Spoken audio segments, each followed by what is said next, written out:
병실 문이 열렸습니다. 한 여성이 들어왔습니다. 그녀는 말없이 침대 옆 탁자에 카드 한 장을 내려놓았습니다. 그리고 조용히 돌아섰습니다. 침대에 누워있던 남자의 동생이 황급히 물었습니다. 누구세요? 성함이라도 알려주세요. 여성은 고개만 천천히 저었습니다. 이걸로 치료부터 하세요. 성함은 언젠가 아시게 될 겁니다. 그녀가 문을 나서자 동생이 카드를 집어들었습니다. 그리고 확인한 순간 그녀는 비명을 질렀습니다. 오빠, 이거. 카드 안에는 1억 원이 들어있었습니다. 대체 누구길래? 왜 이런 돈을? 병상의 남자는 희미한 의식 속에서 중얼거렸습니다. 누구지? 내가 아는 사람인가? 이 놀라운 이야기의 전말이 궁금하시다면 잠시만 구독 버튼을 눌러주세요. 평범해 보이는 사람들의 숨겨진 선행과 은혜, 그리고 기적 같은 이야기를 매일 전해드립니다. 알림 설정까지 해두시면 놓치지 않으실 거예요. 자, 그럼 이제 시간을 되돌려 보겠습니다. 이 모든 일이 시작된 그날로. 그때는 90년대 중반이었습니다. 서울 어느 골목, 낡은 약국 앞이었습니다. 저녁 8시가 넘은 시각. 빗줄기가 거세게 쏟아지고 있었습니다. 한 소년이 약국 안을 망설이며 들여다보고 있었습니다. 10살쯤 되어 보이는 아이였습니다. 옷은 낡았고 신발은 젖어 있었습니다. 그 모습을 약사가 예리한 눈으로 지켜보고 있었습니다. 소년이 마침내 문을 열고 들어섰습니다. 그리고 진열대 앞으로 다가갔습니다. 해열제가 놓인 선반이었습니다. 약사가 물었습니다. 뭘 찾니? 소년이 떨리는 목소리로 대답했습니다. 해열제요. 약사가 반문했습니다. 돈은 있어? 소년은 대답하지 못했습니다. 그저 고개만 숙였습니다. 약사의 표정이 굳어졌습니다. 돈 없으면 나가. 여긴 자선 사업하는 데가 아니야. 하지만 소년은 움직이지 않았습니다. 그리고 순간 재빠르게 손을 뻗었습니다. 선반 위 해열제를 집어든 것입니다. 약사가 소리쳤습니다. 아, 소년이 문을 향해 뛰었습니다. 하지만 약사가 더 빨랐습니다. 입구를 막아선 약사가 소년의 팔을 붙잡았습니다. 도둑놈, 경찰 불러야겠어. 소년의 손에서 약봉지가 떨어졌습니다. 소년은 울먹이기 시작했습니다. 엄마가 아파요. 열이 40도까지 올라갔어요. 제발요. 약사는 귀를 막았습니다. 나도 장사해야 먹고 산다. 다들 그렇게 말하면 내가 어떻게 하냐? 그때였습니다. 약국 문이 열렸습니다. 한 남자가 우산을 털며 들어왔습니다. 30대 초반쯤 되어 보이는 사람이었습니다. 안경을 쓴 온화한 인상이었습니다. 손에는 가방을 들고 있었습니다. 남자는 상황을 단번에 파악했습니다. 그리고 약사에게 조용히 말했습니다. 제가 계산하겠습니다. 약사가 의아한 표정으로 물었습니다. 아시는 분이세요? 남자가 고개를 저었습니다. 아니요. 하지만 제가 내겠습니다. 해열제 한 통 값이잖아요. 약사는 잠시 망설이다가 고개를 끄덕였습니다. 5,000원입니다. 남자가 지갑을 꺼냈습니다. 그리고 10,000원짜리 한 장을 건넸습니다. 거스름돈은 됐습니다. 해열제 하나 더 주세요. 약사가 해열제 2통을 건넸습니다. 남자는 그걸 받아 소년에게 건넸습니다. 자, 받아. 어머니께 빨리 드려.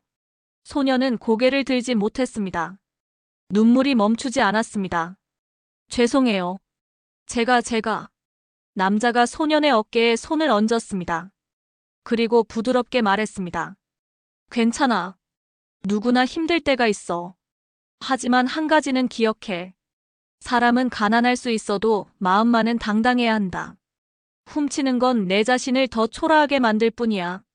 소년이 고개를 들었습니다. 처음으로 남자를 똑바로 쳐다봤습니다. 남자는 환하게 웃고 있었습니다. 그 웃음에는 비난이 없었습니다. 따뜻함만 있었습니다. 남자가 주머니에서 명함 한 장을 꺼냈습니다. 이거 가지고 있어. 훗날 내가 어른이 되면 나한테 이 은혜를 갚아. 그때까지 건강하고 씩씩하게 자라야 해. 소년이 명함을 받았습니다. 떨리는 손으로 꼭 쥐었습니다. 명함에는 이렇게 적혀 있었습니다. 선명중학교 국어교사 유재민. 소년이 떨리는 목소리로 물었습니다. 선생님이세요? 남자가 고개를 끄덕였습니다. 응, 중학교에서 아이들을 가르치고 있어. 너도 곧 중학생이 되겠네. 소년이 대답했습니다. 내년에 초등학교 6학년이에요. 남자가 소년의 머리를 쓰다듬었습니다. 그럼 몇 년 후에는 만날 수도 있겠구나. 건강해야 해, 알았지? 소년이 힘차게 고개를 끄덕였습니다. 남자는 다시 한번 웃어주고는 약국을 나섰습니다. 빗속으로 사라져갔습니다. 소년은 한참 동안 그 자리에 서 있었습니다. 손에 쥔 명함과 해열제를 내려다봤습니다. 약사가 한숨을 쉬며 말했습니다. 좋은 분이시네. 어서 가봐, 어머니께 약 드려야지. 소년이 고개를 숙여 인사했습니다. 감사합니다. 그리고 소년도 빗속으로 뛰쳐나갔습니다. 빗줄기는 여전히 거셌습니다. 하지만 소년의 발걸음은 가벼웠습니다. 손에 쥔 명함이 젖지 않도록 품속 깊이 넣었습니다. 그날 밤, 소년은 집에 돌아와 어머니께 해열제를 드렸습니다. 그리고 명함을 꺼내 책상 서랍 깊숙이 넣었습니다. 소년은 그날을 절대 잊지 않겠다고 다짐했습니다.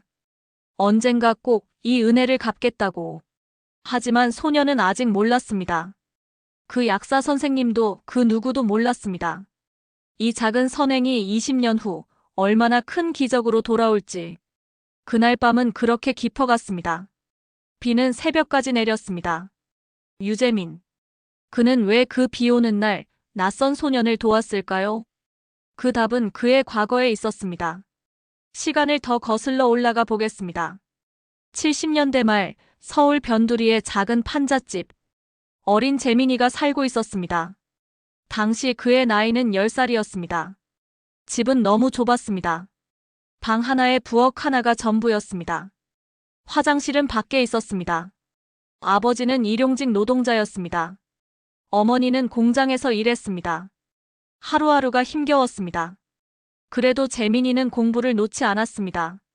저녁이면 촛불을 켰습니다. 전기가 끊긴 날이 많았기 때문입니다. 요금을 내지 못한 것이었습니다. 재민이는 촛불 앞에 앉았습니다. 낡은 교과서를 펼쳤습니다. 눈이 아플 정도로 작은 글씨들을 읽었습니다. 어머니가 걱정스럽게 말했습니다. 재민아, 눈 나빠지겠다. 그만 자거라. 재민이가 대답했습니다. 조금만 더요. 시험이 코앞이에요. 아버지가 한숨을 쉬었습니다. 공부해봤자 뭐하니. 우린 돈이 없는데. 하지만 재민이는 고개를 저었습니다. 아니에요. 저는 꼭 공부할 거예요. 그래서 선생님이 될 거예요. 어머니가 물었습니다. 왜 선생님이 되고 싶은데? 재민이가 촛불을 바라보며 말했습니다. 우리 담임 선생님이요. 저한테 공책이랑 연필 사주셨어요. 제가 없어서 못 산다는 거 아시고요. 그날 선생님이 그러셨어요. 재민아, 너는 공부 잘하니까 꼭 훌륭한 사람이 되거라. 선생님이 응원한다. 재민이의 눈에 눈물이 맺혔습니다. 저도 그런 선생님이 되고 싶어요. 가난해도 포기하지 않는 아이들한테 희망을 주는 선생님이요. 부모님은 아무 말도 하지 못했습니다. 그저 가슴이 먹먹했습니다. 세월이 흘렀습니다. 재민이는 장학금으로 고등학교를 졸업했습니다. 그리고 야간대학에 들어갔습니다. 낮에는 일했습니다. 건설 현장에서 식당에서 할 수 있는 일은 다 했습니다. 밤에는 학교에 갔습니다. 졸업할 때까지 5년이 걸렸습니다. 남들보다 2년이 더 걸린 것이었습니다. 하지만 재민은 포기하지 않았습니다. 그리고 마침내 교사 임용시험에 합격했습니다. 29살의 일이었습니다. 합격 통지서를 받던 날, 재민은 부모님 산소 앞에 무릎을 꿇었습니다. 부모님은 그가 대학을 다니는 동안 돌아가셨습니다. 재민이 울먹이며 말했습니다. 아버지, 어머니, 저 선생님 됐어요. 약속 지켰어요. 바람이 불어왔습니다. 마치 대답하는 것 같았습니다. 교사가 된 재민은 달랐습니다. 아니, 그가 품었던 꿈 그대로였습니다. 첫 출근 날부터 그는 반 아이들을 유심히 관찰했습니다. 누가 점심을 굶는지, 누가 준비물을 못 가져오는지, 누가 옷이 낡았는지, 그리고 조용히 도왔습니다. 어느 날 한 여학생이 수학여행비를 내지 못했습니다. 재민이 불렀습니다. 선생님이 낼게. 나중에 어른 되면 갚아. 여학생이 고개를 저었습니다. 선생님, 안 돼요. 선생님도 힘드실 텐데. 재민이 웃었습니다.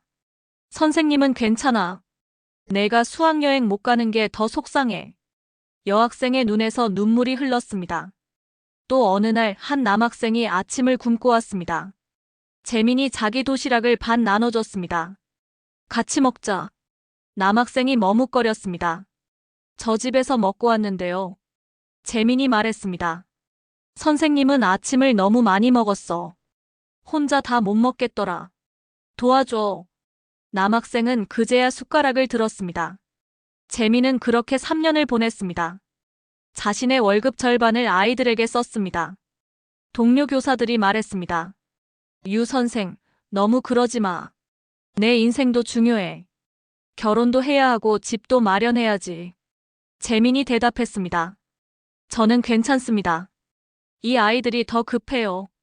저야 혼자 먹고 살면 되는데 이 아이들은 가족이 있잖아요. 동료들은 고개를 저었습니다. 하지만 속으로는 존경했습니다. 그러던 어느 날 학교에 새로운 소식이 돌았습니다. 교육청에서 우수교사를 선발한다는 것이었습니다. 상금도 있었습니다. 동료들이 재민을 추천했습니다. 유 선생이 받아야 해. 이 사람만큼 헌신적인 교사는 없어.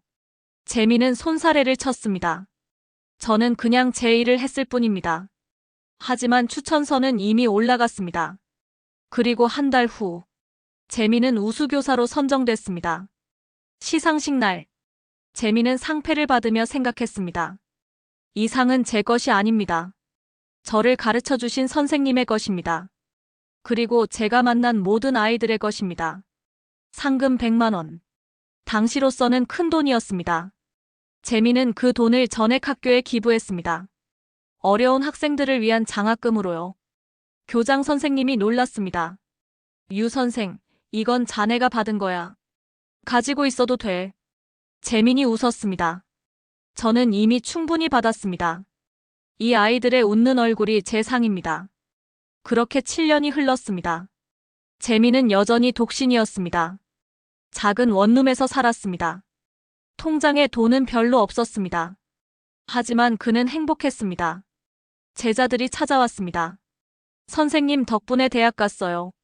선생님 덕분에 취직했어요. 선생님 덕분에 포기하지 않았어요. 그 말들이 재민에게는 세상 어떤 보물보다 값졌습니다. 그리고 그날 저녁, 비가 내리던 그날, 재민은 우연히 약국 앞을 지나다가 한 소년을 만났습니다. 약을 훔치려던 소년이었습니다. 재민은 한눈에 알았습니다. 저 아이도 과거에 나와 같다고. 절박하고 간절하고 하지만 방법을 모르는. 그래서 재민은 주저없이 지갑을 꺼냈습니다. 그리고 명함을 건넸습니다. 그것이 유재민이라는 사람이었습니다. 어려서부터 받은 은혜를 평생 갚으며 사는 사람. 자신보다 남을 먼저 생각하는 사람. 하지만 그는 아직 몰랐습니다. 이 작은 선행이 훗날 자신의 인생에서 가장 절망적인 순간에 기적처럼 돌아올 줄은. 그날 밤 재민은 집으로 돌아갔습니다. 비에 흠뻑 젖은 채였습니다. 하지만 마음만은 따뜻했습니다. 오늘도 한 아이에게 희망을 줄 수 있었다고. 그것만으로 충분하다고. 그렇게 생각하며 잠이 들었습니다. 그날 밤 소녀는 집으로 돌아왔습니다. 숨을 헐떡이며 문을 열었습니다. 좁은 방 안. 어머니가 이불을 뒤집어 쓴 채 누워 있었습니다. 온몸이 불덩이처럼 뜨거웠습니다. 엄마, 엄마. 소년이 어머니를 흔들었습니다. 어머니는 가까스로 눈을 떴습니다. 흐릿한 눈동자였습니다. 철수야. 미안하다. 엄마가 아파서. 소년은 울음을 참았습니다. 아니에요, 엄마. 약 가져왔어요. 이거 드시면 나아질 거예요. 물을 떠왔습니다. 어머니 입에 약을 넣어드렸습니다. 떨리는 손으로 물을 먹였습니다. 어머니가 약을 삼켰습니다. 그리고 힘없이 다시 누웠습니다. 고마워, 철수야. 넌 정말 착한 아이야. 소녀는 어머니 곁에 앉았습니다. 밤새 어머니를 지켰습니다. 이불을 덮어드리고 땀을 닦아드리고 물을 먹여드렸습니다. 새벽이 되자 열이 내렸습니다. 어머니의 숨소리가 편안해졌습니다. 소녀는 그제야 안도의 한숨을 쉬었습니다. 그리고 주머니에서 명함을 꺼냈습니다. 촛불 아래서 명함을 들여다봤습니다. 선명중학교 국어교사 유재민. 철수는 다짐했습니다. 언젠가 꼭 이 은혜를 갚겠다고. 훌륭한 사람이 되어서 꼭 찾아뵙겠다고. 그날 이후 철수의 삶이 바뀌었습니다. 낮에는 학교에 갔습니다. 방과 후에는 일했습니다. 신문 배달을 시작했습니다. 새벽 4시에 일어나 자전거를 탔습니다. 추운 겨울에도 비 오는 날에도 쉬지 않았습니다. 한 달에 10만 원을 벌었습니다. 그 돈으로 어머니 약값을 댔습니다. 그리고 학용품을 샀습니다. 친구들은 놀았습니다. 하지만 철수는 놀 시간이 없었습니다. 어느 날 친구가 물었습니다. 야, 철수야. 너 요즘 왜 이렇게 바빠? 우리 PC방 가자. 철수가 고개를 저었습니다. 미안, 나 일해야 돼. 친구가 비웃었습니다. 즉, 공부도 못하는 주제에 일은 왜 해? 어차피 너는 대학도 못 갈 거면서. 철수는 아무 말도 하지 않았습니다. 그냥 자전거를 탔습니다. 하지만 가슴은 아팠습니다. 친구 말이 맞았습니다. 성적이 좋지 않았으니까요. 집에 돌아온 철수는 책상 앞에 앉았습니다. 서랍에서 명함을 꺼내 들었습니다. 유재민 선생님. 선생님은 저한테 그러셨어요. 사람은 가난할 수 있어도 마음만은 당당해야 한다고. 철수는 눈을 감았습니다. 그리고 결심했습니다. 나는 포기하지 않을 거야. 친구들이 뭐라고 하든 세상이 뭐라고 하든 나는 끝까지 해볼 거야. 중학교 3학년. 철수는 밤낮 없이 공부했습니다. 새벽 신문 배달을 끝내고 학교에 갔습니다. 수업이 끝나면 도서관으로 달려갔습니다. 밤 10시까지 공부했습니다. 집에 오면 어머니가 기다리고 계셨습니다. 밥을 차려주셨습니다. 늦은 시간인데도 항상 따뜻한 밥이었습니다. 철수야, 너무 무리하지 마. 엄마는 괜찮으니까. 철수가 웃으며 대답했습니다. 저도 괜찮아요, 엄마. 이 정도는 아무것도 아니에요. 하지만 사실은 힘들었습니다. 몸은 천근만근이었습니다. 눈꺼풀이 무거웠습니다. 그래도 철수는 책을 놓지 않았습니다. 그리고 마침내 고등학교 입시에서 철수는 합격했습니다. 공립고등학교였습니다. 성적은 중위권이었습니다. 하지만 철수에게는 기적이었습니다. 어머니가 눈물을 흘렸습니다. 철수야, 정말 잘했다. 우리 아들 정말 대단해. 철수도 울었습니다. 감격의 눈물이었습니다. 고등학교 3년도 지옥이었습니다. 새벽 배달은 계속됐습니다. 거기에 야간 편의점 아르바이트까지 시작했습니다. 학교가 끝나면 오후 6시부터 밤 12시까지 일했습니다. 잠은 하루에 4시간이었습니다. 담임 선생님이 걱정했습니다. 철수야, 내가 이렇게 무리하면 몸이 망가진다. 조금만 쉬엄쉬엄 해라. 철수가 고개를 저었습니다. 선생님, 저는 괜찮습니다. 저한테는 쉴 시간이 없어요. 선생님이 한숨을 쉬었습니다. 내 사정을 아니까 더 마음이 아프구나. 하지만 성적은 오르지 않았습니다. 아무리 노력해도 중위권을 벗어나지 못했습니다. 철수는 절망했습니다. 어느 날 밤, 편의점에서 일하던 중이었습니다. 한 손님이 들어왔습니다. 30대 남자였습니다. 양복을 입고 있었습니다. 멋있어 보였습니다. 손님이 철수를 보며 말했습니다. 학생, 이 시간에 왜 이래? 공부는 안 하고? 철수가 대답했습니다. 집안 형편이 어려워서요. 남자가 고개를 끄덕였습니다. 나도 그랬어. 학생 때 아르바이트 엄청 했지. 철수가 놀라서 물었습니다. 그런데 어떻게 이렇게 성공하셨어요? 남자가 웃었습니다. 대학은 못 갔어. 하지만 포기하지 않았지. 기술을 배웠어. 그리고 작은 가게를 차렸어. 지금은 직원 5명 둔 사장이야. 철수의 눈이 빛났습니다. 대학 안 가도 성공할 수 있나요? 남자가 진지하게 대답했습니다. 물론이지. 중요한 건 끈기야. 포기하지 않는 마음. 그게 제일 중요해. 그날 밤 철수는 깨달았습니다. 길은 하나가 아니라고.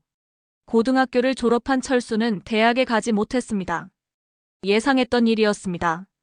어머니가 미안해했습니다. 철수야, 엄마가 무능해서. 엄마 때문에 내가 고생하는구나. 철수가 어머니를 안았습니다. 아니에요, 엄마. 전 괜찮아요. 전 다른 길로 갈 거예요. 그리고 철수는 군대에 갔습니다. 2년의 시간. 철수는 군대에서도 포기하지 않았습니다. 틈날 때마다 기술 서적을 읽었습니다. 컴퓨터를 공부했습니다. 경영을 공부했습니다. 저녁 후 철수는 21살이었습니다. 작은 컴퓨터 수리가게에 취직했습니다. 월급은 100만 원이었습니다. 적은 돈이었습니다. 하지만 철수는 감사했습니다. 그리고 악착같이 기술을 배웠습니다. 사장이 감탄했습니다. 철수야, 너는 배우는 속도가 정말 빠르구나. 철수가 대답했습니다. 저는 시간이 없어서요. 빨리 배워야 해요. 3년 후, 철수는 돈을 모았습니다. 2천만 원이었습니다. 그리고 결심했습니다. 이제 내 가게를 차려야겠다고. 24살. 철수는 작은 컴퓨터 수리점을 열었습니다. 구석진 골목의 지하 매장이었습니다. 월세는 50만 원이었습니다. 보증금은 500만 원이었습니다. 남은 돈으로 중고 장비를 샀습니다. 그리고 간판을 달았습니다. 첫날 손님은 없었습니다. 이틀째도 없었습니다. 일주일이 지나도 손님은 한 명뿐이었습니다. 철수는 초조했습니다. 하지만 포기하지 않았습니다. 전단지를 돌렸습니다. 동네 방방곡곡을 다녔습니다. 저렴한 가격에 정직한 서비스를 약속했습니다. 한 달 후, 손님이 조금씩 늘기 시작했습니다. 철수는 밤을 새워 일했습니다. 수리를 완벽하게 했습니다. 손님들이 만족했습니다. 입소문이 났습니다. 1년 후, 철수의 가게는 동네에서 유명해졌습니다. 직원 한 명을 뽑았습니다. 2년 후, 매장을 확장했습니다. 직원이 3명이 됐습니다. 5년 후, 철수는 30살이 됐습니다. 이제 제법 안정적인 사업가가 됐습니다. 하지만 철수는 만족하지 않았습니다. 더 큰 꿈이 있었습니다. 그리고 무엇보다 아직 갚지 못한 은혜가 있었습니다. 철수는 매일 밤 서랍을 열었습니다. 그리고 그 명함을 꺼내 들었습니다. 20년이 지난 명함. 낡고 바랬지만 글씨는 여전히 선명했습니다. 유재민 선생님, 이제 저도 조금씩 성공하고 있습니다. 하지만 아직은 아닙니다. 아직 선생님을 찾아뵐 만큼은 아닙니다. 조금만 더 기다려주세요. 제가 정말 훌륭한 사람이 될 때까지. 철수는 명함을 다시 서랍에 넣었습니다. 그리고 내일을 준비했습니다. 더 열심히 일하기 위해서, 더 큰 사람이 되기 위해서. 그렇게 철수의 삶은 계속됐습니다. 세월은 흘러 2000년대 중반. 유재민은 50대 중반이 됐습니다. 그는 더 이상 교사가 아니었습니다. 10년 전 재민은 중대한 결심을 했습니다. 교직을 그만두고 사업을 시작한 것이었습니다. 이유는 단순했습니다. 더 많은 사람을 도울 수 있다고 믿었기 때문입니다. 교사로서는 한반 학생들만 도울 수 있었습니다.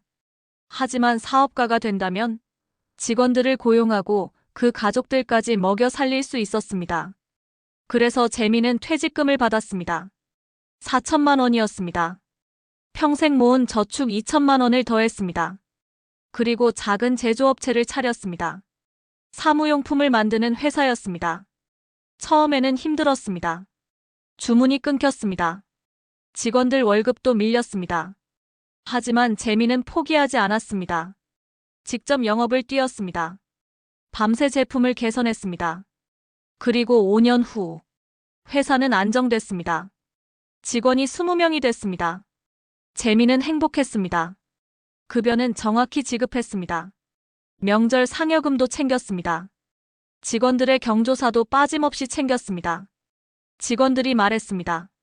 사장님, 정말 감사합니다. 이런 회사 처음이에요. 재민이 웃었습니다. 우리는 가족이잖아. 당연한 거야.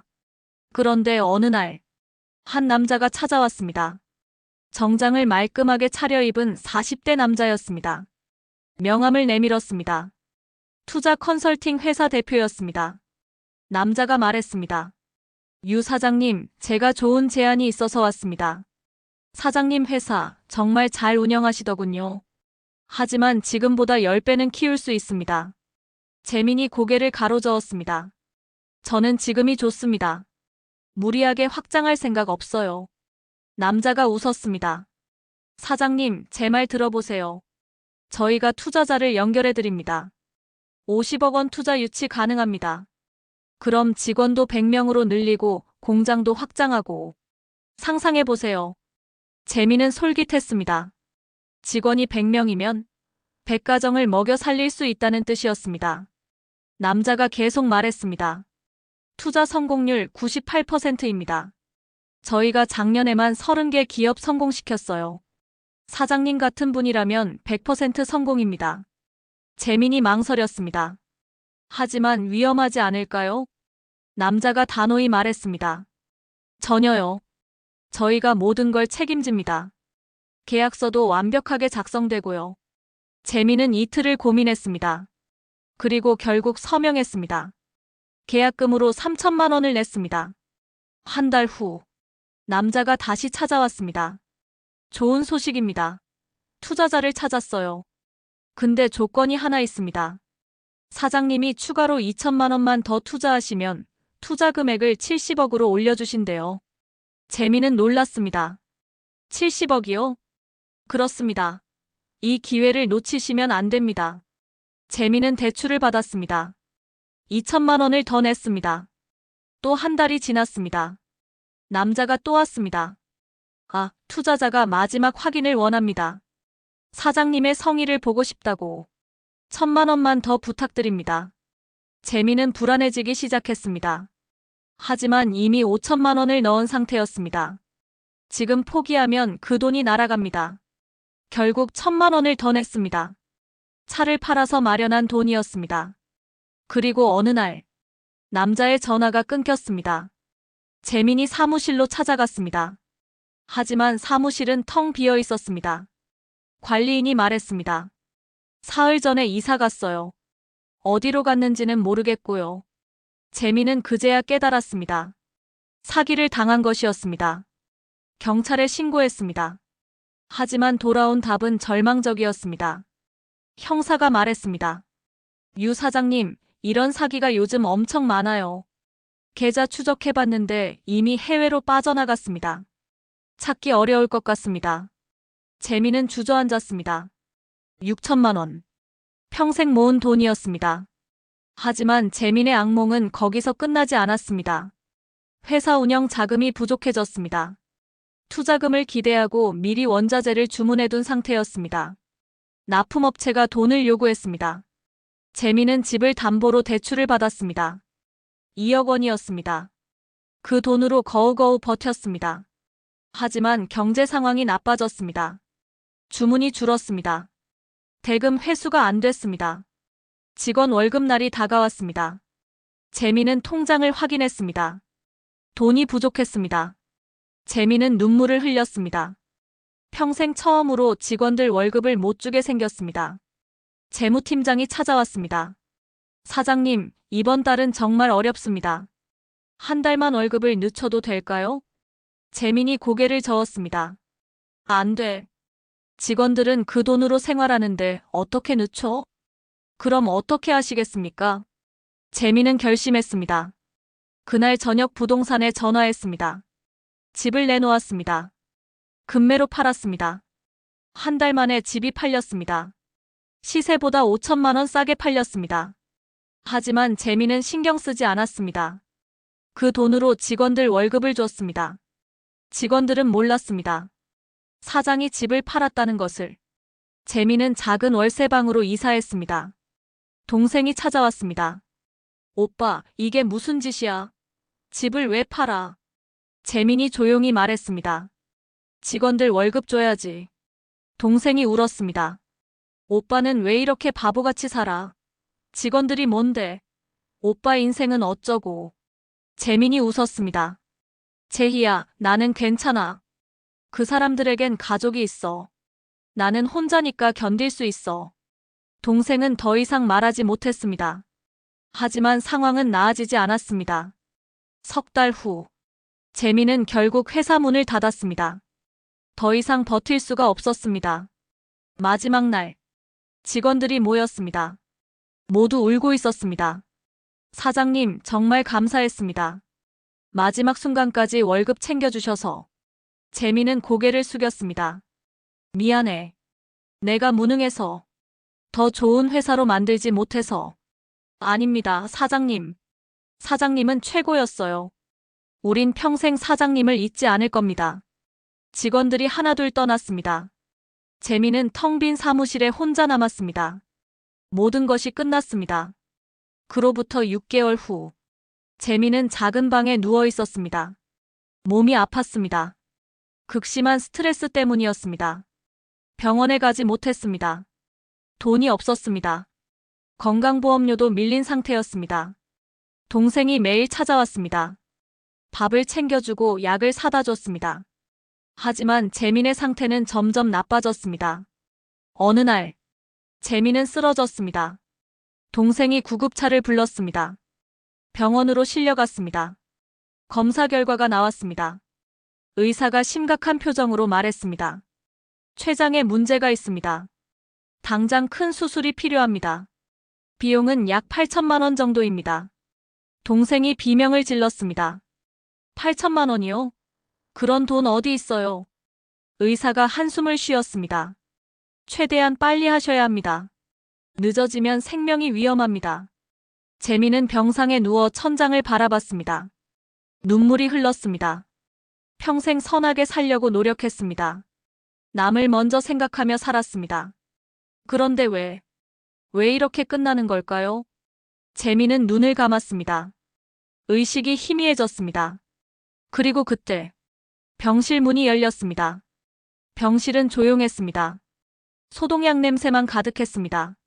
재민은 침대에 누워 있었습니다. 의식이 희미했습니다. 산소 마스크가 얼굴을 덮고 있었습니다. 동생 제이가 침대 옆에 앉아 있었습니다. 눈은 빨갛게 부어 있었습니다. 밤새 울었기 때문이었습니다. 의사는 명확히 말했습니다. 일주일 안에 수술하지 않으면 위험하다고. 하지만 수술비는 8천만 원. 제이는 사방팔방 뛰어다녔습니다.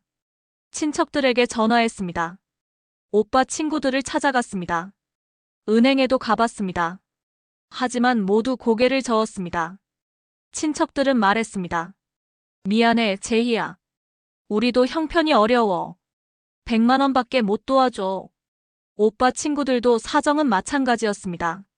다들 생활비에 허덕이고 있었습니다. 은행은 더 냉정했습니다.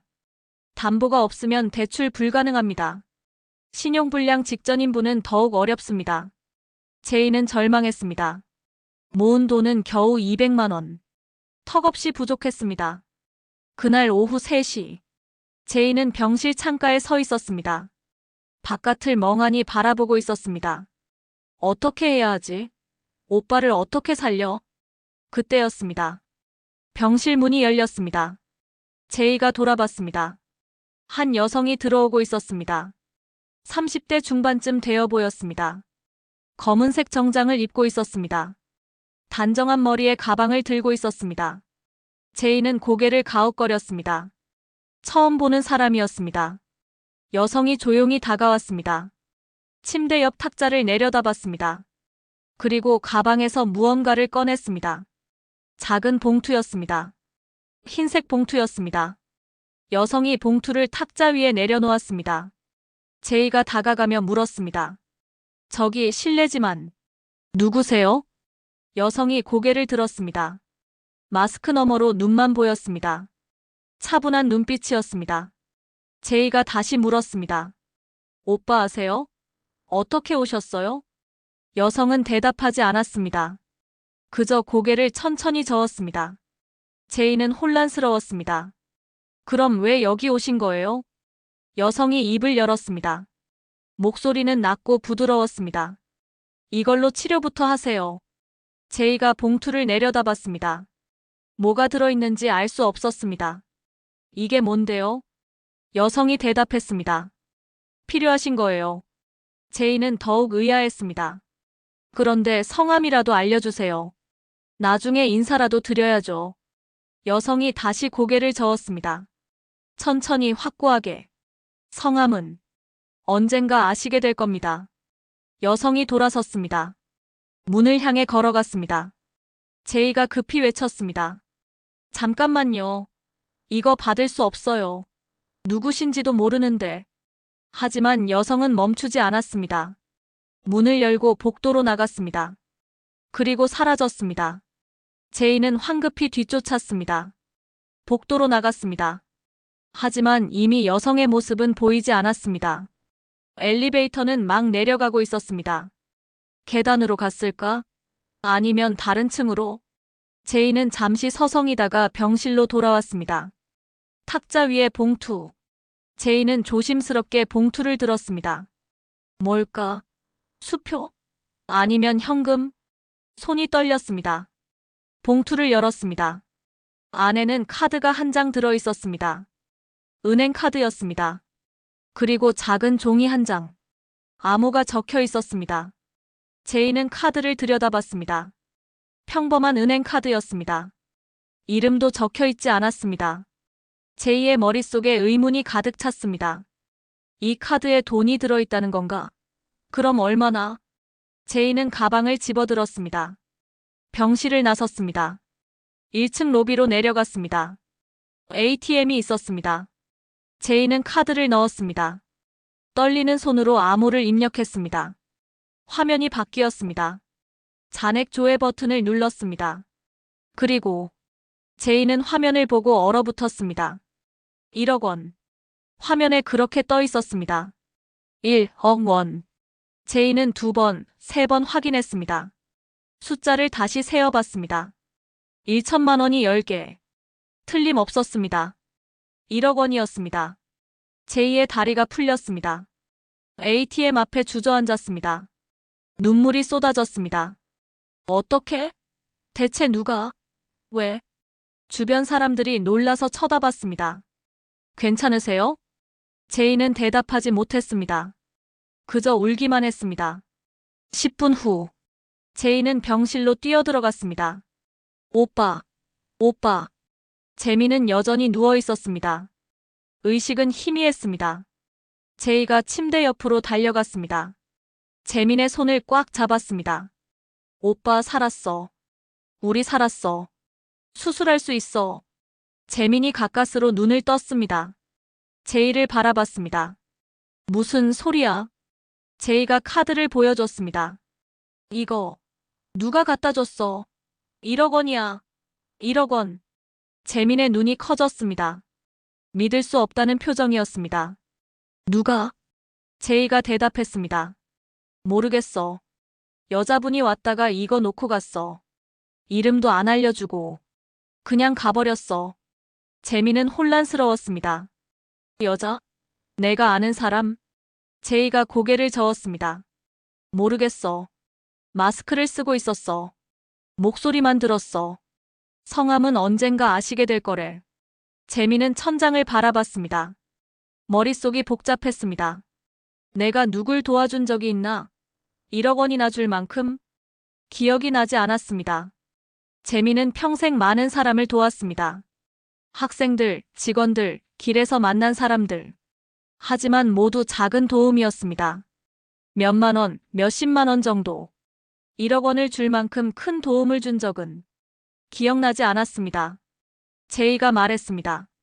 오빠 생각은 나중에 해. 지금은 수술부터 하자. 의사 선생님한테 말하고 올게. 제이가 뛰어나갔습니다. 재민은 혼자 남았습니다. 여전히 천장을 바라보고 있었습니다. 대체 누구일까? 그리고 또 하나의 의문. 어떻게 내가 여기 있다는 걸 알았을까? 재민의 머릿속은 물음표로 가득 찼습니다. 1시간 후, 의사가 들어왔습니다. 유 선생님, 좋은 소식입니다. 수술 준비하겠습니다. 모레 오전 8시에 시작합니다. 재민이 고개를 끄덕였습니다. 감사합니다. 의사가 나갔습니다. 제이가 침대 옆에 앉았습니다. 오빠 손을 꼭 잡았습니다. 오빠, 꼭 성공할 거야. 그리고 나중에 그분 찾아서 꼭 감사 인사드리자. 재민이 대답했습니다. 그래야지. 평생 은혜를 갚아야 해. 제이가 문득 생각난 듯 말했습니다. 아, 맞다. 봉투 안에 편지도 있었어. 재민이 놀랐습니다. 편지? 응. 작은 종이 한 장. 카드 암호만 있는 줄 알았는데 뒤쪽에 뭔가 더 적혀 있더라. 재민이 다급히 물었습니다. 뭐라고 적혀 있었어? 제이가 가방에서 종이를 꺼냈습니다. 펼쳐서 읽었습니다. 잠깐. 이건 암호 말고. 뒤에. 제이의 목소리가 떨렸습니다. 오빠. 이거. 편지야. 재민이 손을 뻗었습니다. 종이를 달라고. 제이가 종이를 건넸습니다. 재민은 떨리는 손으로 종이를 펼쳤습니다. 뒷면을 봤습니다. 거기에는 손글씨로 짧은 글이 적혀 있었습니다. 재민의 눈이 글자를 따라갔습니다. 그리고 재민의 눈에서 눈물이 흘러내렸습니다. 재민은 종이를 떨리는 손으로 들고 있었습니다. 뒷면에 적힌 글씨. 손으로 쓴 글씨였습니다. 제이가 조심스럽게 물었습니다. 오빠, 뭐라고 적혀 있어? 재민은 대답하지 못했습니다. 그저 종이를 바라보고 있었습니다. 눈물이 계속 흘렀습니다. 제이가 걱정스럽게 다가왔습니다. 오빠, 무슨 일이야? 재민이 입을 열었습니다. 떨리는 목소리였습니다. 이거 읽어봐. 제이가 종이를 받아들었습니다. 그리고 읽기 시작했습니다. 편지는 이렇게 시작됐습니다. 유재민 선생님께. 제이의 목소리가 떨렸습니다. 계속 읽어내려갔습니다. 선생님 기억하십니까? 20년 전 비 오던 어느 날 저녁 낡은 약국 앞에서 약을 훔치려던 한 소년을. 제이가 숨을 멈췄습니다. 오빠를 쳐다봤습니다. 재민은 고개를 끄덕였습니다. 계속 읽으라는 듯이. 제이가 다시 읽었습니다. 저는 그날 밤 약을 훔쳐야 했습니다. 어머니가 40도가 넘는 열로 쓰러져 계셨습니다. 하지만 제게는 돈이 없었습니다. 5,000원조차 없었습니다. 그래서 저는 나쁜 선택을 했습니다. 훔치려 했습니다. 약사 아저씨께 붙잡혔습니다. 경찰을 부르겠다는 말에 저는 울었습니다. 그때 선생님이 오셨습니다. 제이의 목소리가 더욱 떨렸습니다. 선생님은 제 약값을 대신 내주셨습니다. 해열제 2통을 사주셨습니다. 저에게는 세상 전부였습니다. 하지만 선생님이 주신 건 약만이 아니었습니다. 선생님은 제게 말씀하셨습니다. 사람은 가난할 수 있어도 마음만은 당당해야 한다고. 훔치는 건 나 자신을 더 초라하게 만들 뿐이라고. 그 말씀이 그날 밤 제 인생을 바꿨습니다. 제이는 잠시 말을 멈췄습니다. 눈물이 차올랐습니다. 재민도 울고 있었습니다. 침대에 누운 채로, 눈물을 닦지도 않은 채로. 제이가 계속 읽었습니다. 저는 그날 밤 다짐했습니다. 선생님 말씀을 평생 잊지 않겠다고. 당당하게 살겠다고. 언젠가 꼭 이 은혜를 갚겠다고. 선생님이 주신 명함. 20년 동안 간직했습니다. 서랍 깊숙이 보관했습니다. 힘들 때마다 꺼내봤습니다. 그리고 다시 힘을 냈습니다. 선생님 덕분에 저는 포기하지 않았습니다. 신문을 돌렸습니다. 편의점에서 일했습니다. 군대에 갔습니다. 기술을 배웠습니다. 가게를 열었습니다. 실패도 많이 했습니다. 좌절도 했습니다. 하지만 그때마다 명함을 꺼내봤습니다. 선생님이 저를 믿어주셨잖아요. 당당하게 살라고 하셨잖아요. 그러니 저도 포기하면 안 된다고 생각했습니다. 제이의 목소리가 막혔습니다. 울음이 터져나왔습니다. 재민은 두 손으로 얼굴을 가렸습니다. 어깨가 흔들렸습니다. 제이가 눈물을 닦으며 마지막 문장을 읽었습니다. 그리고 이제 저는 조금 성장했습니다. 아직 부족하지만 선생님께 은혜를 갚을 만큼은 됐습니다. 선생님이 위급하시다는 소식을 들었습니다. 어떻게 알았냐고요? 저는 늘 선생님을 찾고 있었습니다. 20년 동안 매년 선명중학교에 전화했습니다. 선생님 소식을 물었습니다. 그리고 작년 선생님이 회사를 하시다가 어려움을 겪으셨다는 소식을 들었습니다. 바로 알아봤습니다. 선생님의 상황을. 선생님은 직원들 월급을 위해 집을 파셨다고요. 마지막까지 직원들을 지키셨다고요. 그리고 병까지 얻으셨다고요. 선생님, 왜 그렇게 사셨어요? 왜 당신 자신은 챙기지 않으셨어요? 하지만 동시에 저는 알았습니다. 이것이 선생님이구나. 20년 전 그날 밤 낯선 소년을 위해 지갑을 여셨던 그분이 여전히 그렇게 살고 계시는구나. 선생님, 이제는 제가 선생님을 도울 차례입니다. 이 돈으로 치료부터 받으세요. 수술 받으시고 건강 회복하세요. 그것만이 제 바람입니다. 저는 아직 선생님 앞에 설 용기가 없습니다. 언젠가 제가 정말로 훌륭한 사람이 됐을 때 그때 당당하게 찾아뵙겠습니다. 그때까지 부디 건강하세요. 20년 전 그날 밤 약국 앞에서 선생님을 만난 그 소년 올림. 편지가 끝났습니다. 병실은 고요했습니다. 제2의 흐느낌만 들렸습니다. 재민은 여전히 얼굴을 가리고 있었습니다. 눈물이 손가락 사이로 흘렀습니다. 한참이 지나서야 재민이 손을 내렸습니다. 눈은 빨갛게 충혈돼 있었습니다. 하지만 그 안에는 빛이 있었습니다. 제희야. 응, 오빠. 나 기억나. 그 아이. 제이가 눈물을 닦으며 물었습니다. 정말? 재민이 고개를 끄덕였습니다. 비가 정말 많이 왔어. 그날 밤 아이는 옷이 다 젖어 있었어.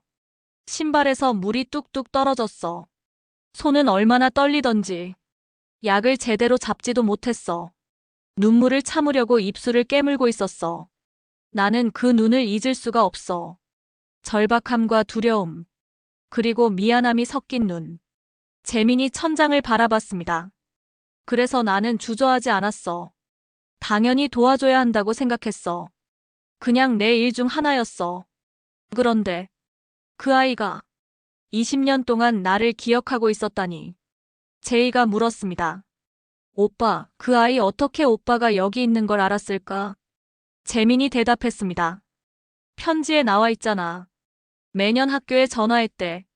내 소식을 물었다고. 제이가 놀랐습니다. 매년? 20년 동안? 재민이 고개를 끄덕였습니다. 그 아이는 나를 잊지 않았어. 5,000원의 은혜를. 한마디 말의 은혜를.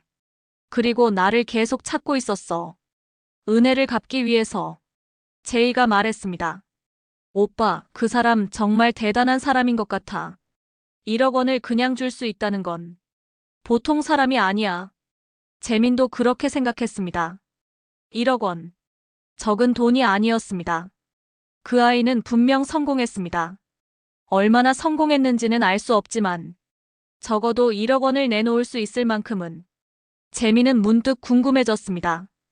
그 아이는 지금 무슨 일을 하고 있을까? 어떤 사람이 됐을까? 편지에는 구체적인 내용이 없었습니다. 그저 조금 성장했다는 말뿐. 재민은 종이를 다시 펼쳤습니다. 글씨를 들여다봤습니다. 반듯한 글씨였습니다. 정성스럽게 쓴 글씨였습니다. 한자 한자 마음을 담아 쓴 글씨였습니다. 재민의 가슴이 뜨거워졌습니다. 그날 밤 재민은 잠들지 못했습니다. 20년 전 그날 밤이 떠올랐습니다. 비가 쏟아지던 밤, 약국 앞, 떨고 있던 소년. 그때 나는 그냥 당연한 일을 했을 뿐이었습니다. 특별한 일이 아니었습니다. 5,000원. 내게는 그리 큰 돈도 아니었습니다. 그런데 그 작은 일이 한 아이의 인생을 바꿨습니다. 그리고 20년 후, 그 아이가 돌아와 내 생명을 구했습니다. 재민은 눈물을 흘렸습니다. 하지만 이번에는 슬픔의 눈물이 아니었습니다. 감사의 눈물이었습니다. 그리고 깨달음의 눈물이었습니다. 선행은 돌아온다. 언젠가 어떤 식으로든 반드시. 재민은 천장을 바라보며 중얼거렸습니다. 고맙다. 정말 고맙다. 내 이름도 모르는 나에게 이렇게 큰 은혜를 베풀어줘서. 그리고 약속할게. 나는 꼭 회복할 거야. 수술 잘 받고 건강해질 거야. 그래서 언젠가 너를 꼭 만날 거야. 내가 당당하게 내 앞에 설 때까지 기다릴게. 그때 내가 너를 꼭 안아줄게. 정말 잘 자랐다고. 정말 훌륭한 사람이 됐다고. 그렇게 말해줄게. 재민은 그렇게 다짐했습니다. 창밖으로 달빛이 들어왔습니다. 병실을 은은하게 비쳤습니다. 재민은 그 빛 속에서 희망을 봤습니다. 수술은 성공이었습니다. 모레 오전 8시. 재민은 수술실로 들어갔습니다. 6시간에 걸친 대수술이었습니다. 오후 2시. 수술실 문이 열렸습니다. 집도이가 나왔습니다. 마스크를 벗으며 말했습니다. 성공입니다. 완벽하게 제거했습니다. 제이가 주저앉았습니다. 안도의 눈물을 쏟았습니다. 석 달이 흘렀습니다. 재민은 빠르게 회복했습니다. 병원 복도를 걸었습니다. 체력이 돌아왔습니다. 의사가 감탄했습니다. 유 선생님, 회복 속도가 놀랍습니다. 의지가 대단하신 것 같아요. 재민이 웃었습니다. 만나야 할 사람이 있어서요. 의사가 고개를 끄덕였습니다. 그 은인분 말씀이시죠? 꼭 찾으셨으면 좋겠네요. 재민도 그렇게 바랐습니다. 퇴원날. 재민은 집으로 돌아왔습니다. 작은 월세방이었습니다. 제이가 말했습니다. 오빠, 이제 뭐 할 거야? 재민이 대답했습니다. 그 아이를 찾아야지. 어떻게? 이름도 몰라. 연락처도 없어. 재민이 종이를 꺼냈습니다. 편지였습니다. 병원에서도 매일 읽었던 편지. 여기 단서가 있어. 선명중학교에 전화했다고 했잖아. 매년. 제이가 고개를 끄덕였습니다. 재민은 다음날 바로 학교에 전화했습니다. 여보세요, 선명중학교입니다. 재민이 말했습니다. 저 유재민이라고 하는데요. 예전에 여기서 교사로 근무했습니다. 혹시 제 소식을 물어본 사람 있었나요? 젊은 남성분이요. 행정실 직원이 잠시 생각하더니 대답했습니다. 아, 맞아요. 매년 전화하시는 분 있었어요. 정확히 매년 3월이면 전화하셨죠. 재민의 심장이 뛰었습니다. 그분 연락처 아시나요? 직원이 대답했습니다. 그건 모르겠어요. 비서분이 대신 전화하셔서요. 비서? 재민은 놀랐습니다. 네, 비서실에서 전화했다고 하셨어요. 유 선생님 근황을 여쭤보시더라고요. 재민은 더욱 궁금해졌습니다. 비서가 있다는 건 회사를 경영한다는 뜻인가? 일주일 후, 재민은 예전 직원들을 만났습니다. 회사 문 닫을 때 헤어졌던 사람들. 김 대리가 물었습니다. 사장님, 몸은 괜찮으세요? 재민이 고개를 끄덕였습니다. 덕분에 살았어. 다들 어떻게 지내? 직원들이 각자 답했습니다. 새 직장을 찾았습니다. 작은 회사지만 다니고 있어요. 저는 아직 구직 중입니다. 재민은 미안했습니다. 내가 무능해서 미안해. 박 과장이 손을 내저었습니다. 아닙니다, 사장님. 사장님은 최선을 다하셨어요. 마지막까지 월급 챙겨주신 사장님 없어요. 다들 고개를 끄덕였습니다. 재민은 말했습니다. 언젠가 기회가 되면 다시 함께 일하고 싶어. 직원들의 눈이 반짝였습니다. 정말요? 응, 약속할게. 그런데 바로 다음 날, 재민의 전화기가 울렸습니다. 모르는 번호였습니다. 여보세요? 목소리가 들렸습니다. 차분하고 정중한 여성의 목소리였습니다. 유재민 선생님이십니까? 네, 그런데요. 여성이 말했습니다. 저는 태양그룹 회장 비서실입니다. 회장님께서 선생님을 뵙고 싶어 하십니다. 재민은 어리둥절했습니다. 태양그룹? 그 대기업? 네, 맞습니다. 왜요? 저는 그 회사랑 전혀 관련 없는데. 비서가 대답했습니다. 자세한 내용은 회장님께서 직접 말씀하시겠습니다. 내일 오전 10시에 본사로 방문해 주시겠습니까? 재민은 혼란스러웠습니다. 하지만 거절할 이유도 없었습니다. 알겠습니다. 주소를 알려드리겠습니다. 다음 날 아침, 재민은 강남의 한 고층 빌딩 앞에 섰습니다. 50층짜리 유리 건물. 입구에는 태양그룹이라는 금색 간판. 재민은 긴장하며 로비로 들어갔습니다.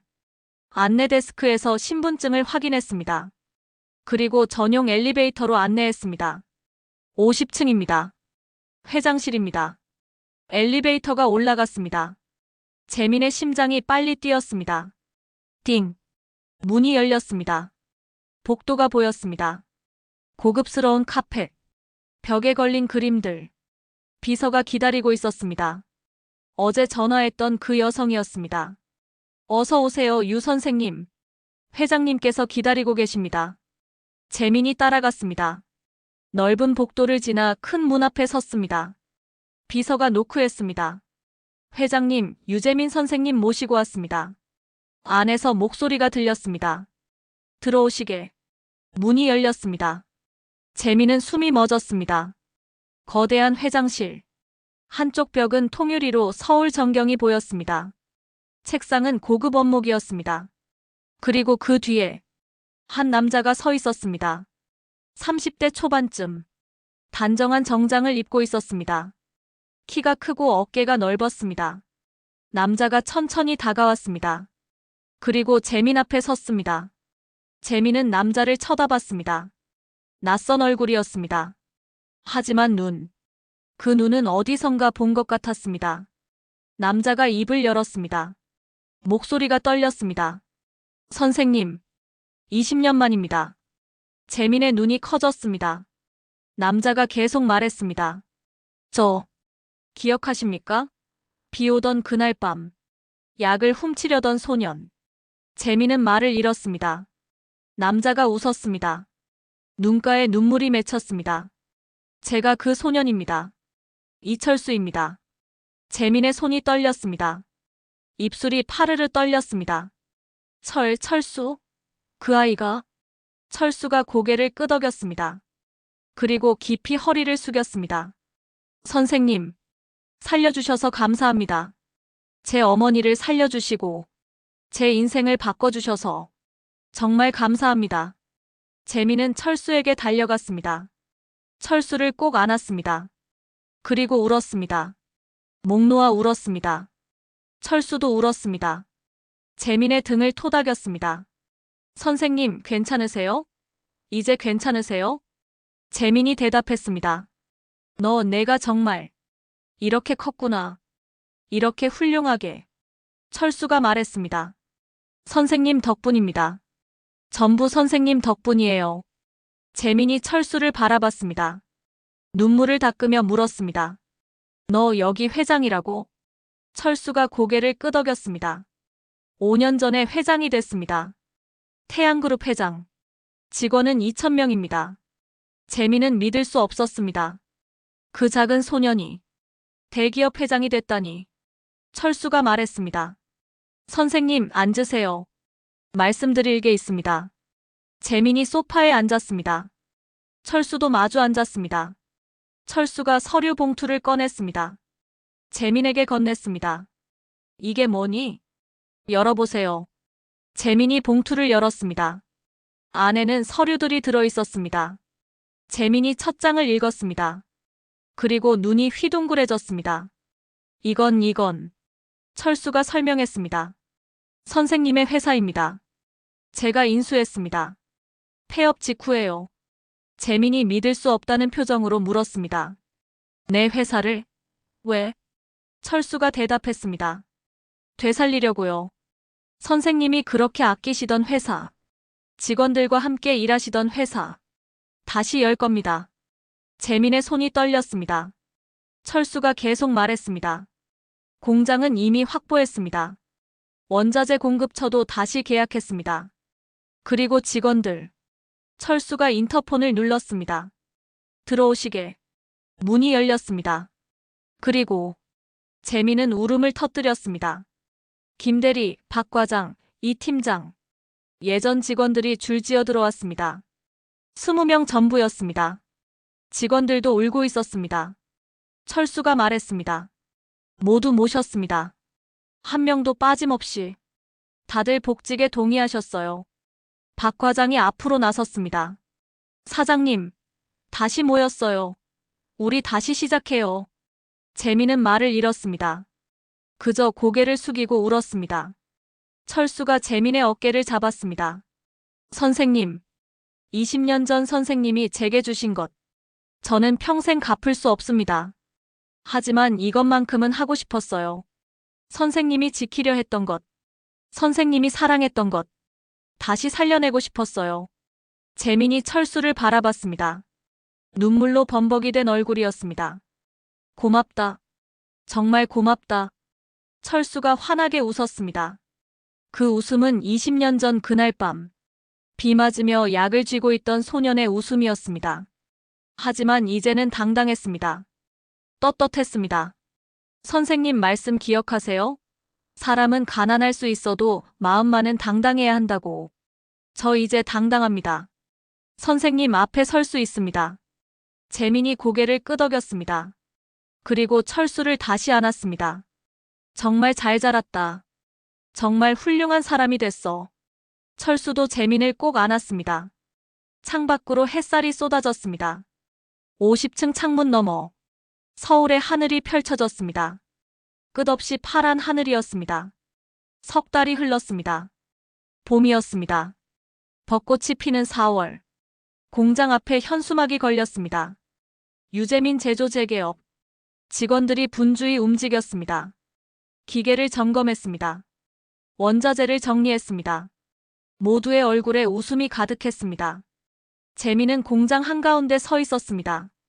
익숙한 기계들, 익숙한 냄새, 익숙한 소리들, 모든 것이 돌아왔습니다. 박 과장이 다가왔습니다. 사장님, 첫 주문 들어왔습니다. 재민의 눈이 빛났습니다. 정말? 네. 1000개 주문이요. 다음 주까지 납품하면 됩니다. 재민이 주먹을 불끈 쥐었습니다. 좋아. 다들 시작하자. 직원들이 환호했습니다. 기계가 돌아가기 시작했습니다. 공장에 활기가 돌았습니다. 점심시간. 철수가 공장을 방문했습니다. 정장 대신 캐주얼한 옷을 입고 있었습니다. 선생님. 재민이 반갑게 맞았습니다. 철수야, 어떻게 왔어? 철수가 웃었습니다. 첫 출발인데 당연히 와야죠. 어때요, 돌아가니까? 재민이 고개를 끄덕였습니다. 꿈만 같아. 정말 꿈만 같아. 철수가 공장을 둘러봤습니다. 새 기계들. 정돈된 작업장. 웃고 있는 직원들. 선생님, 이번엔 꼭 성공하실 거예요. 재민이 물었습니다. 내가 투자한 돈. 언제쯤 갚을 수 있을까? 철수가 손을 내저었습니다. 선생님, 그 말씀 마세요. 이건 투자가 아니라 감사의 표시예요. 아니야. 투자는 투자야. 나는 갚을 거야. 철수가 재민을 바라봤습니다. 역시 선생님이시네요. 당당하시네요. 재민이 웃었습니다. 내가 가르쳐줬잖아. 사람은 마음만은 당당해야 한다고. 철수도 웃었습니다. 그건 선생님이 저한테 하신 말씀인데요. 둘이 함께 웃었습니다. 오후 3시. 철수가 재민에게 말했습니다. 선생님, 같이 갈 곳이 있습니다. 어디? 중요한 곳이에요. 따라오세요. 재민은 철수를 따라 차에 올랐습니다. 고급 승용차였습니다. 차는 서울 외곽으로 향했습니다. 1시간을 달렸습니다. 한적한 마을에 도착했습니다. 깔끔한 주택들이 늘어서 있었습니다. 철수가 한 집 앞에서 차를 세웠습니다.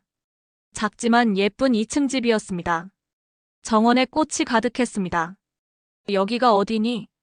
철수가 대답했습니다. 제 어머니 집입니다. 재민의 가슴이 뛰었습니다. 어머니? 네. 선생님을 뵙고 싶어 하세요. 철수가 문을 열었습니다. 재민이 따라 들어갔습니다. 거실은 따뜻했습니다. 햇살이 가득 들어왔습니다. 소파에 한 여성이 앉아 있었습니다.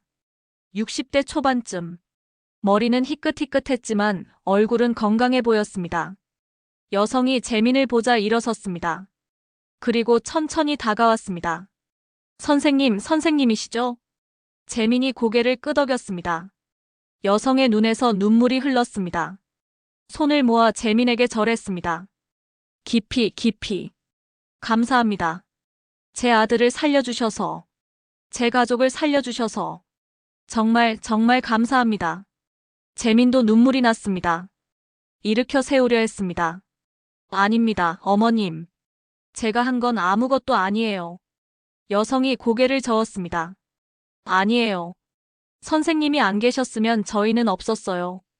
그날 밤, 제가 40도 열로 쓰러져 있었을 때, 이 아이가 울면서 약을 가져다 줬어요. 그 약을 먹고 저는 살았어요. 그리고 이 아이는 그날 이후 변했어요. 매일 선생님 말씀을 했어요. 엄마, 나 당당하게 살 거야. 나 포기 안 할 거야. 그 말을 얼마나 많이 들었는지 몰라요. 여성이 재민의 손을 잡았습니다. 선생님, 선생님이 제 아들한테 심어주신 것. 그게 이 아이를 여기까지 오게 했어요. 재민은 말문이 막혔습니다. 철수가 어머니 옆으로 갔습니다. 어머니 어깨를 감쌌습니다. 엄마, 우리 선생님 힘들게 하지 마. 어머니가 웃으며 눈물을 닦았습니다.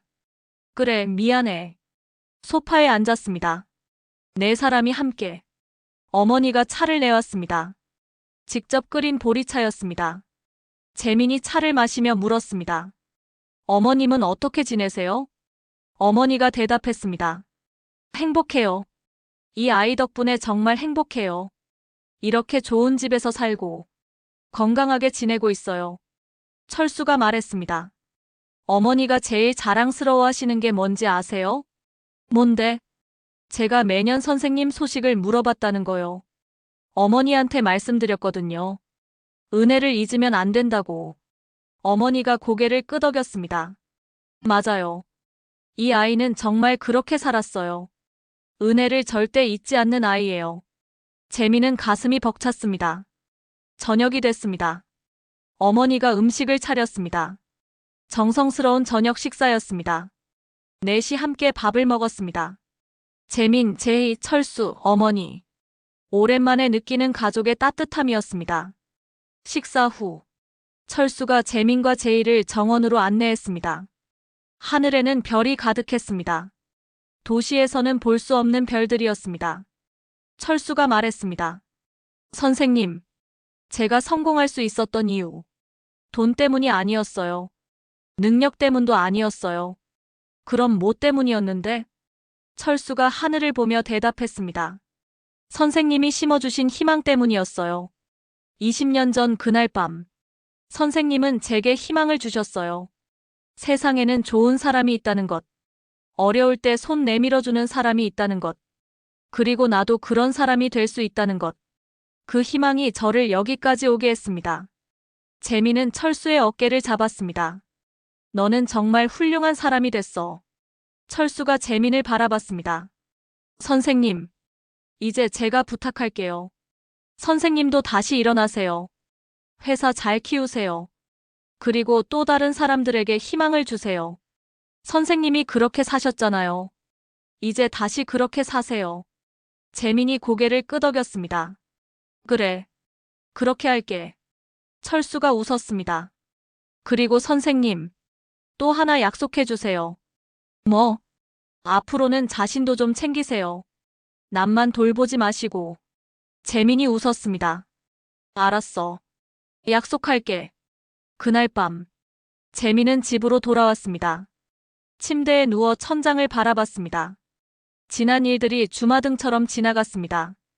가난했던 어린 시절, 촛불 아래서 공부하던 밤, 교사가 되던 날, 비 오던 그날 밤 소년을 만난 날, 회사를 차리던 날, 사기를 당하고 무너지던 날, 병원에서 깨어나던 날, 편지를 읽던 날, 철수를 다시 만난 날, 모든 순간이 선명했습니다. 재민은 깨달았습니다. 인생은 돌고 돈다는 것을, 선행은 반드시 돌아온다는 것을, 작은 친절이 누군가의 인생을 바꿀 수 있다는 것을. 재민은 눈을 감았습니다. 그리고 속삭였습니다. 감사합니다. 나에게 이런 기적을 주셔서. 나에게 이런 사람을 만나게 해주셔서. 창밖으로 달빛이 들어왔습니다. 은은한 빛이 방을 채웠습니다. 재민은 평화로운 얼굴로 잠들었습니다. 다음 날 아침, 재민은 공장으로 출근했습니다. 직원들이 반갑게 맞았습니다. 기계가 돌아갔습니다. 제품이 만들어졌습니다. 웃음소리가 가득했습니다. 점심시간, 재민은 밖으로 나왔습니다. 햇살을 받으며 하늘을 올려다봤습니다. 파란 하늘, 흐르는 구름, 따뜻한 봄바람. 모든 것이 새로웠습니다. 모든 것이 감사했습니다. 재민은 주머니에서 오래된 명함을 꺼냈습니다. 20년 전 철수에게 줬던 그 명함. 철수가 어머니 집에서 돌려준 명함.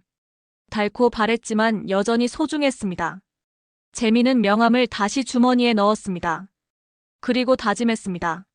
나는 다시 시작할 거야. 더 많은 사람을 도우며 살 거야. 작은 친절을 나누며 살 거야. 왜냐하면 이제 나는 알거든. 그 작은 친절이 얼마나 큰 힘이 되는지. 재민은 공장으로 돌아갔습니다. 새로운 하루를 시작했습니다. 그리고 그날 저녁, 철수는 자신의 회장실에 앉아 있었습니다. 서류를 보고 있었습니다. 비서가 들어왔습니다. 회장님, 새로운 장학재단 설립 서류 준비됐습니다.